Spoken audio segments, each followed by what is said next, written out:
Welcome, Sagittarius, to your monthly Sidereal Astrology forecast for February 2016. I'm Athen, and this is for Sidereal Astrology, very different from mainstream astrology. If you are new to the channel, be sure to click the link for more information. All right, so this month we're still coming off of the expansion and seeing what's possible with our future from this early part of the year with Jupiter conjoining the North Node. So this is particularly important for all you Jupiter-ruled signs out there, including you Sagittarians. So there is this life path shift, this life path direction, very much so for you guys. And it's all about seeing what's possible in the future.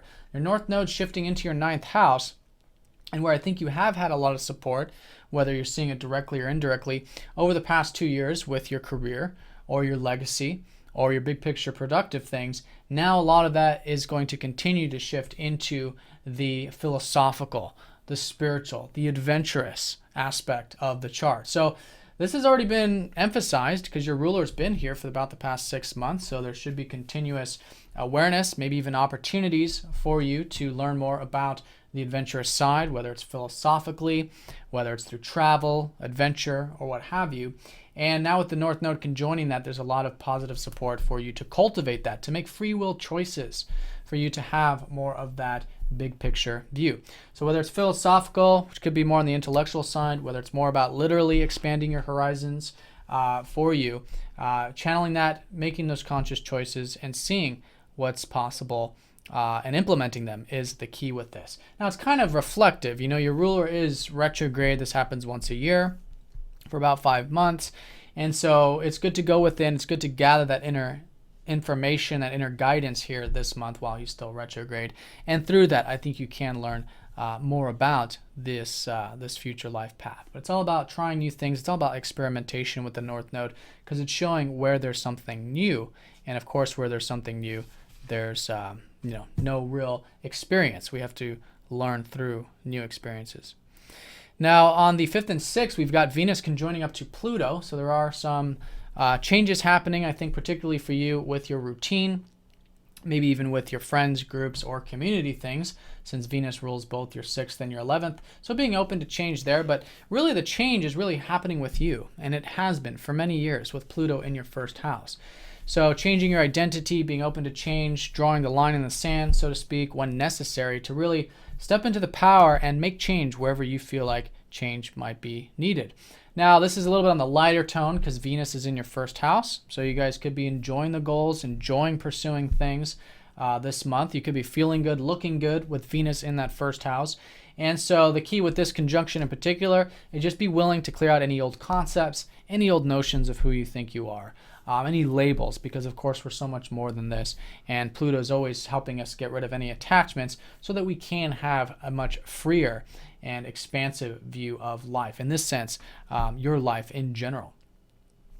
Now, after this, on the 8th, we do have a new moon in Capricorn, so there are new beginnings shaping up, as there always is every month, but for you in your 2nd house. So new beginnings with the financial, perhaps material, and most importantly, most fundamentally, your values in life. So a great time to reflect here around the 8th in terms of what you actually value and how you can cultivate these things as the month unfolds. One thing I want to mention too is that this new moon is going to be squaring up to Mars. So taking it nice and slow, nice and grounded. I think there is a lot of motivation for you guys to either network, connect to friends, follow your dreams, your hopes, your wishes of that 11th house. But with the square, I think around the new moon, just taking that nice and slow. But you know, Mars is actually going to be very well aspected this month. On the 9th, around the 9th, Mars is going to be trining up to Chiron.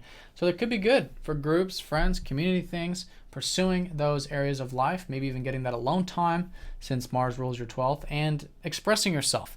Very good for that. I think you can feel quite healed, quite rejuvenated with your self-expression around this time, and that could be, again, directly related with whatever it is you're motivated towards on that bigger level. Now on the 13th and 15th, around this middle part of the month, Mars is then going to be sextiling up to that North Node Jupiter conjunction. So again, more positive energy for those areas, and I think there's just a lot of drive and motivation available. Now it's not a given because it's a sextile, but sextiling your ruler and that North Node conjunction, I think you should have that motivation around this middle part of the month, which is great. You know, and there could be, again, some healing with that. So from that, you could be believing in yourself. You could be focusing on what motivates you. And I really recommend channeling that into Again, whatever it is that is expanding for you philosophically or otherwise. Now on the 14th, the sun does go into Aquarius. So mid-month, the focus will be shifting from more of the financial material stuff, which I think is going to be a theme for the first half of the month with that new moon, but also with your sun there and your values. But shifting into more of the communication, more of the socializing perhaps, or interacting, maybe learning, reading, writing, sharing, these kinds of things of the third house. And that's going to be a place of new beginnings for you next month. So a good area of focus there. I think you can gain a lot of energy through cultivating the intellectual or communicative aspects this second half. Now also at the same time, Mercury is going to go into that second, so things aren't going to stop, I think, being about your values and the material aspects. But here with Mercury, I think you'll just naturally be thinking more about them. And it's great. It's great to implement them, to put in that practical approach to cultivating perhaps more material security, more of that, a practical approach to your values in life so you can actualize them, cultivate them, and perhaps even more importantly, enjoy them. That's going to be Venus going into that second house here around the 17th. So you can certainly enjoy those simple pleasures of life. Of course, keeping everything nice and grounded. But yeah, it could be quite enjoyable. The good meal, the hot bath, and maybe even the financial aspects could be good, depending on your personal chart, of course, and watching any extremes with that. Now on the 23rd, Jupiter does oppose up to Chiron, so you guys are going through this healing again, and this has been ongoing since the tail end of last year. But here I think it's just being open to really balancing the fact that there is this practical aspect of life, because with the ninth house, it's all about the openness. It's about the ideals, what's possible, what's the horizon, what is unfolding for us but hasn't actually quite manifested just yet, or is manifesting. And so it's remembering to keep everything nice and balanced with the practical. Maybe it's the daily things, maybe it's the more intellectual aspect, maybe it has to do with seeing that these things do need to be implemented and grounded, really conceptualized and understood. Because once we conceptualize and understand what's possible, then it becomes a reality. But really seeing them as one and the same things. What's possible in life is what's practical. And what's practical in life is what's possible. So a good balance there, I think, can be quite rejuvenating. And that'll be an ongoing theme too, as the sun gets closer to that opposition up to your ruler. Now on the 23rd as well, we do have a full moon in Leo, so very nice for that ninth house. This could be a culmination if some of you have been involved with those more expansive areas of life for the past 6 months. Could be a culmination for that, but at the very least, you should all have at least some sort of awareness, some sort of illumination of what's important to you and how your life path is unfolding. It's one thing about a full moon in the ninth, you just have this clarity, this top-down perspective about your overarching life, which is great because your ruler's here and it's all part of these new shifts with the life path. So channeling that in, I think there's a lot of motivation as the energies are higher at this time. So it's great to implement that into the different areas. Again, balance is key here though. Remember that whatever the stuff is you're focused on with the communication, the daily stuff, right, the interactions, the social things, keeping everything nice and grounded. This will also be important around the 28th because the sun will be conjoining up to Neptune, really emphasizing the fact that your communication, the way you interact and all this has been uncertain.